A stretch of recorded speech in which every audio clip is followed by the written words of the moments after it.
Chris, thank you. So, how did a waiter with no game experience wind up selling 38 million games out of his tiny apartment? It became the biggest selling board game in the world. So, not exactly what you think how I got here. It wasn't that I was smarter, it wasn't that I had a better idea. And believe me, it was not my plan to create a famous board game. But my life has been a series of random events and a series of signs that I've followed along the way. That's what got me here. And I'm looking back and I started connecting the dots. Maybe all these random events, they weren't so random after all, because I didn't have a picture of success. I never did. In fact, I couldn't draw it if I wanted to because Mr. Pictionary can't draw. I'm terrible at my own game. But that's okay. I still worked out pretty well. So I went to college. That's where it all got started. And I was doing average, wasn't a great student. And all of a sudden, my dad gets fired from his job. Now, that seems like a random event because at that point, I'd been taking my college studies for granted. He was paying for it. I didn't have to work that hard. I just had to show up. Well, when he gets fired, guess what? He tells me he can't pay for my college anymore. I had two options. I could play the victim, oh, woe is me, or I could get to work and graduate and take care of myself and get a job. And that's what I did. And that was the best thing that ever happened to me. Within the blink of an eye, I went from happy-go-lucky to I've got to buckle down and I've got to figure out what I want to do with my future. And so when I did graduate from college with a 2.9 GPA, still wasn't a very good student, but I got through it. And I didn't have a plan. I didn't have a dream. And I really didn't even have a goal. And I still couldn't draw what success looked like. But I did have a personal philosophy that I was following, and I still follow to this day. And I call it being open. And what that means is I'm open to all possibilities, big and small. They don't have to be Shark Tank moments, but the world is just filled with different things to do and see. And I was going to give myself permission to be myself. I wasn't going to listen to what other people said. I was going to follow my intuition, my heart, and what felt right to me. I wasn't going to listen to the others. And I was going to explore physically and spiritually. I was going to get out in the world and see, as I say, what I could bump into. And I love getting bruised along the way. And I was never going to be lost. To me, that means there's no one way to get anywhere. I wasn't going to worry about if I got somewhere, how long it took me, what direction I took, what the path I took, but I was just going to have fun along the way. I was going to enjoy the journey. And most of all, I was going to be aware enough to follow the signs when they hit me. So after I graduated with this newfound philosophy, I moved in with some buddies. I was 22 years old, 1982, and I'm still waiting tables. And I didn't know my life was about to change when my roommate said, do you want to play a new game I learned? We call it charades on paper. We just sketch words out of the dictionary. That was it. That was it. I go, okay, fine. It was an ordinary night. No big deal. A couple of beers. And I roll off the couch and all of a sudden we're playing this game.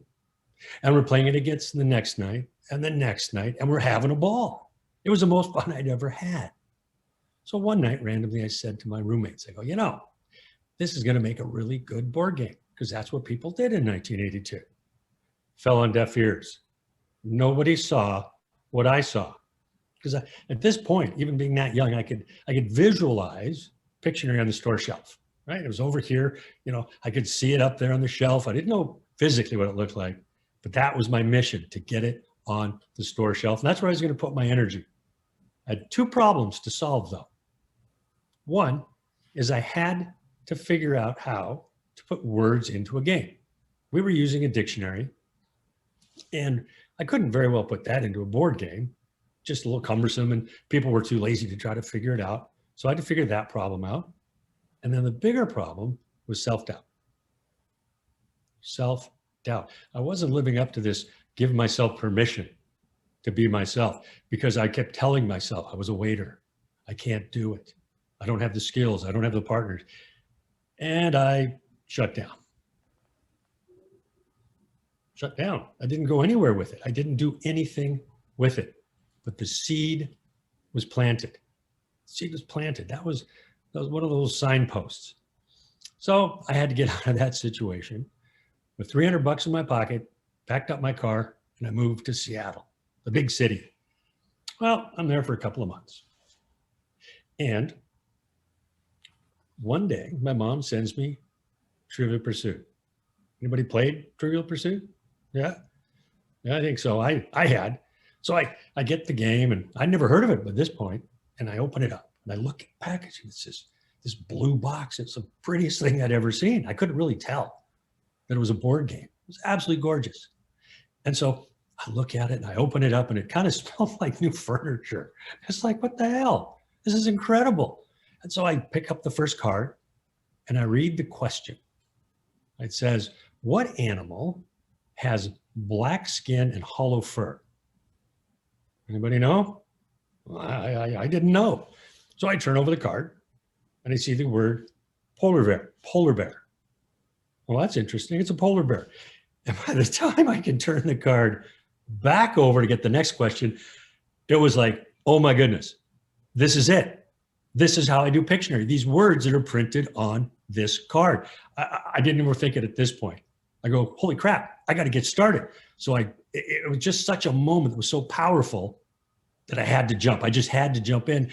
And, I'd build my wings on the way down. If I fell, I'd figure it out. And also by this point, the what if I didn't get started? What if I didn't try? Was more powerful than the self-doubt.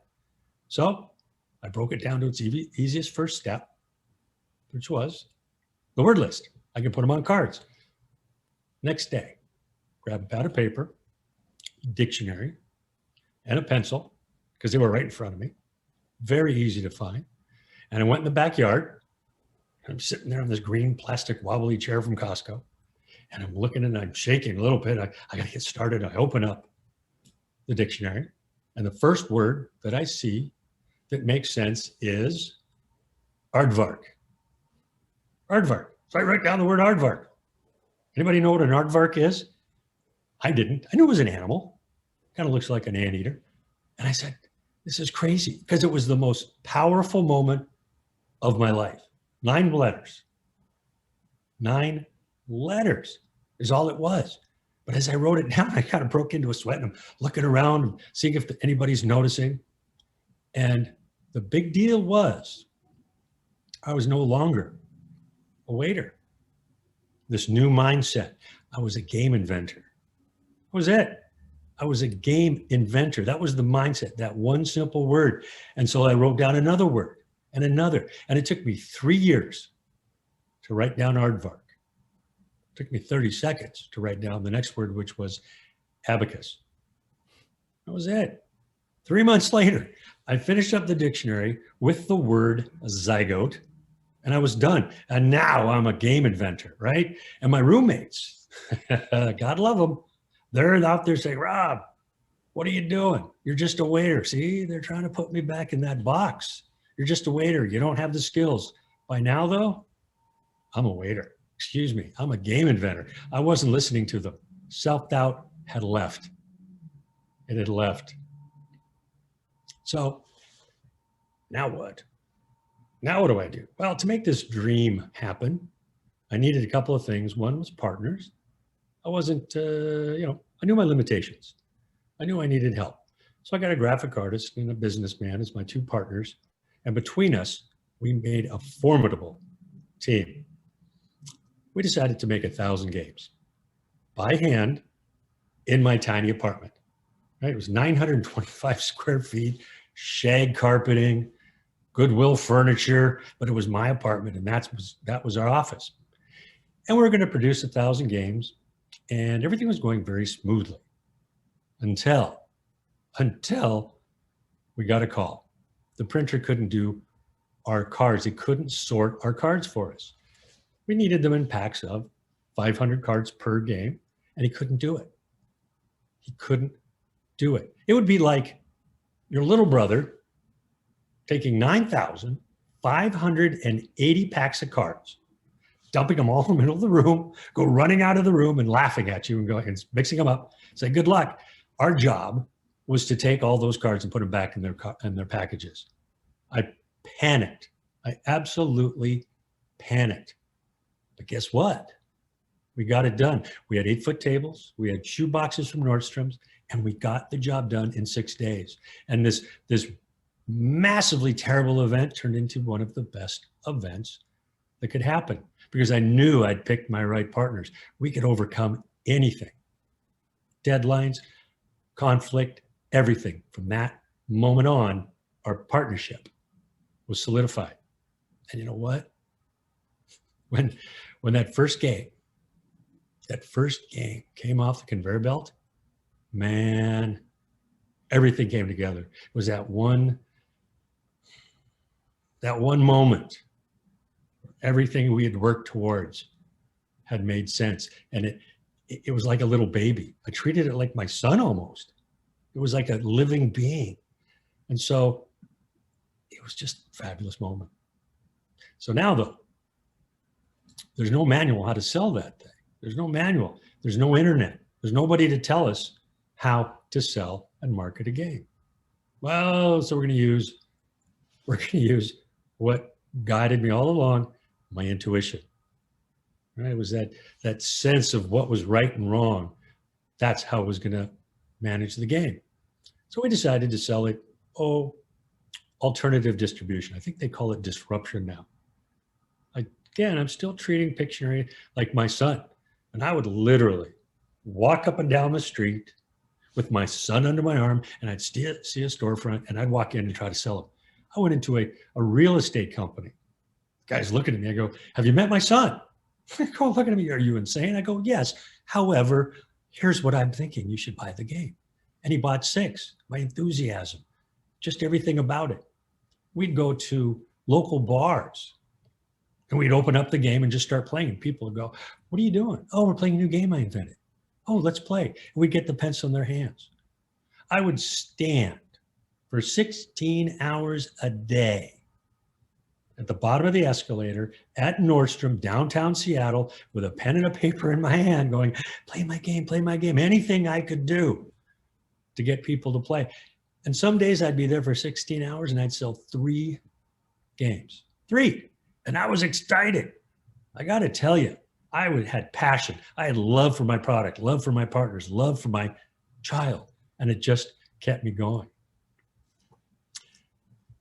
14 months, less than 14 months, 7 months after we launched, which was June 1st, 1985, we started getting noticed. We started getting noticed by the big game companies, and they wanted a piece of us because by this point, we were having some really good sales. Sold 8,600 games, but we couldn't scale. Now it becomes a business problem for us. If we didn't get enough inventory out into the marketplace, we could lose our business. Somebody else could come out. Somebody could have a competing product, maybe another business, who knows? But we couldn't scale. We didn't have enough money to make enough inventory to supply demand. So we had to what was called license. That's basically somebody takes the manufacturing off our hands and pays us a royalty, pays us money. Sounds like a perfect idea to me. After a few false starts, we wind up across the table from Milton Bradley, the biggest game company in the world. Now, they've got the expertise, they've got a lot of money, and we look at the contract, and I'm making $500 a month. I'm driving a 10-year-old car, and I'm still in that ratty 925 square foot apartment, and I'm looking at this contract, and it's got the biggest royalty rate they'd ever given an independent game company. It's giving us all these guarantees and marketing and spend, and we're ready to go. But the one thing it didn't have that they promised was they weren't going to touch the packaging without our written approval. Now that's important because who knows what they were going to do with my baby. They could change the color, the packaging, they could change the rules, anything they wanted, but we couldn't have that. We had to remain in control because we knew what was best. And we knew nobody was going to take care of Pictionary the way we did. Nobody would love and respect it the way we would. So first, I'm on the beach. I'm ready to sign this contract. All I have to do is sign it. And I'm a millionaire. Didn't sign it. I didn't sign it because of principle, because of pride, and just as importantly, dollars and cents. Our financial future were tied up in their efforts. I couldn't have that happen. So, as Simon Sinek calls it, our just cause, I didn't sign the contract. I was willing to go back to waiting tables than sign a contract that didn't make sense financially and emotionally. So, next day, I'm in the warehouse bright and early, packing up games, standing at the bottom of the escalator at Nordstrom, doing whatever we could to get noticed again. Well, the universe has a way of providing. About 2 months later,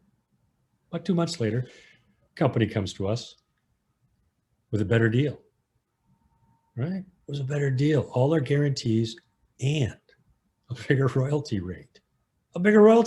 So now, because we didn't sign that first deal, we've got the deal we wanted and more money. It just worked out absolutely perfectly. So 13 short months after we launched, we had our deal. 3 years after that, we had sold 11 million games and become the biggest selling board game in the world, a position we would hold for the next 10 years. And it was because I wouldn't sign that contract. It didn't make sense. And as we say, all this from a box of paper. That was it. So that's my story.